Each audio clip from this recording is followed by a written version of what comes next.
Mitch Ewing. And I'm Garrison. In community news, the shutoff valve failed at Second Baptist Church in Possum Hollow, causing the baptistry to overflow onto the choir. The pastor said apart from a baptism, some hard shouting, and a foot washing, it didn't seem to dampen the spirits, but instead immersed the congregation with a bit of humor. Sherade Stockman, a local businessman, says he's looking for a place to open a knife store in the county soon.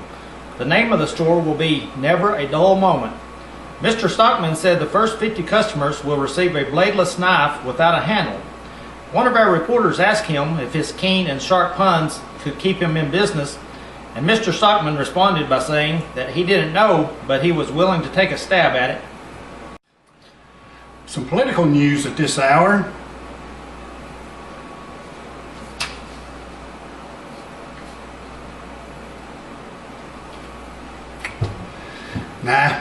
Moving on to the next story. In medical news, Joe Salzman, a longtime friend of this station who complains about frequent strange illnesses, went to the doctor and was given an experimental drug to help with the chronic pain that he has all the time. Salzman said he didn't know what kind of medicine a placebo was, but told us that he hadn't felt this good in years. He also stated that with his luck, now that he's found something that works, they'll probably stop making it. In the police blotter, Robin Storres was arrested Friday night after she was spotted swiping gift cards at the local Walmart. Storres explained to police that she had heard the cards were loaded with money and she intended to cut them up and find it.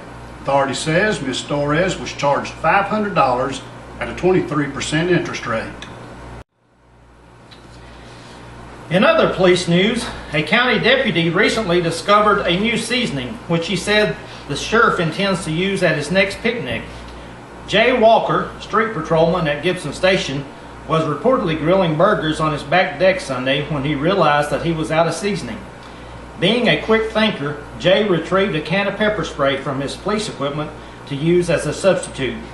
Still a bit red-faced, he told us that he thinks it would have worked just fine if he had had the can turned the right way. In weather-related news, the recent snow that didn't happen was blamed for a freak accident on Lovelady Mountain. According to authorities, 3 freaks in a van slid into 2 freaks in a Volkswagen.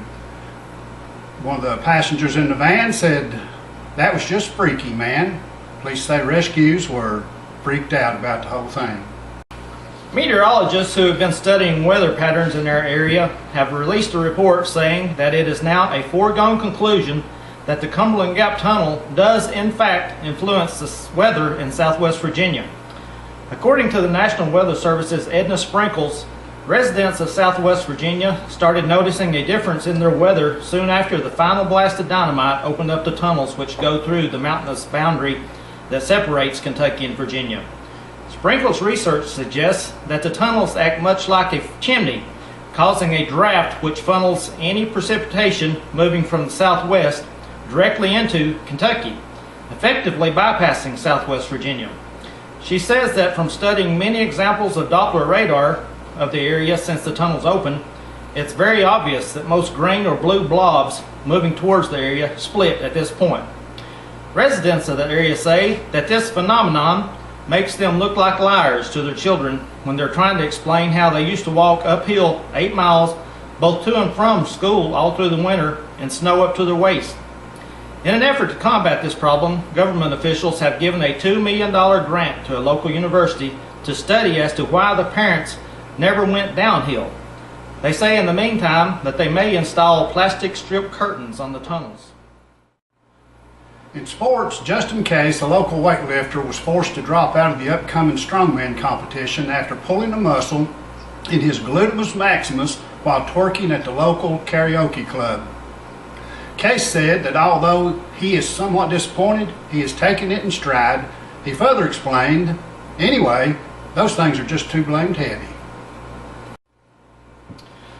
Officials say that professional channel surfer Jim Shue has been put on the injured reserve list due to a severe sprain of his right wrist. Shue blames the injury in part on there not being any football on TV this past weekend. Our fishing port today is for the non-fishing wives. If you're concerned when you hear your husband talking about skirts, soft body, attractants, lures, or trolling, shyster, culprit, and assassin, we suggest you get familiar with fishing terminology or hire a private investigator. In our trading post today, we have a person wanting to give away a chia pet. He says it is well behaved and has nothing wrong with it. He just don't have the time to give it the love and attention that it deserves. If you're interested, please call 867-5309. In closing, we leave you with this story. The cold weather presented a double whammy for one Food City shopper earlier today. We're told that a very lethargic bee apparently stumbled into the right ear of Phoebe Crosby as she wheeled her buggy past the flower section of the store. Luckily, an alert employee rolled up a poke and beat her upside the head until the bee finally fell out the other side. When asked if such a thing could actually happen, a local doctor said, "That's a gray area." Thanks for watching our third edition. Keep those letters and cards, and we'll see you again next time on the Lee County News.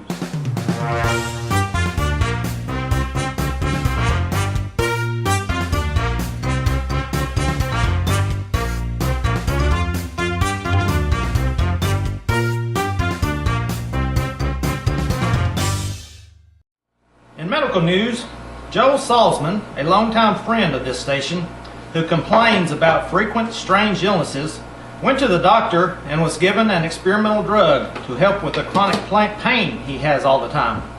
Salzman said he didn't know what kind of medicine a placebo was, but he told us with terminology, fishing terminology. We're told that a very lethargic bee apparently stumbled into the right...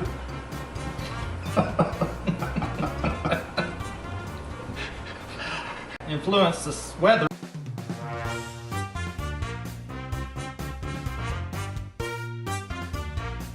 Chronic pain. Okay, Phoebe Crosby, as she wheeled her buggy past the flower section of the store. Luckily, an alert employee rolled up a poke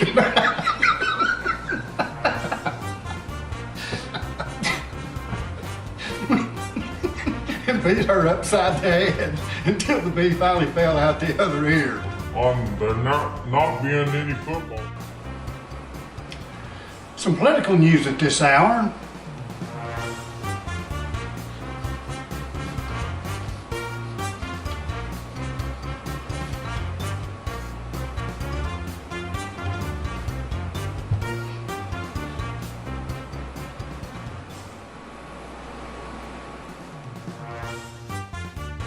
If you're interested, please call 867-5309.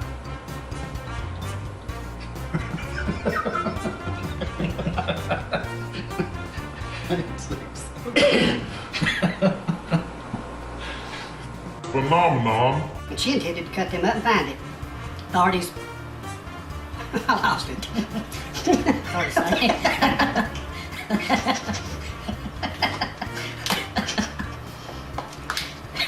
That's why we've got this. I lost it. I lost where I was. Stories explained to police. That you heard. Okay. In the police blotter, Robin Stories was arrested Friday night after she was spotted swiping cards at the local Walmart. I ain't tried to do that either.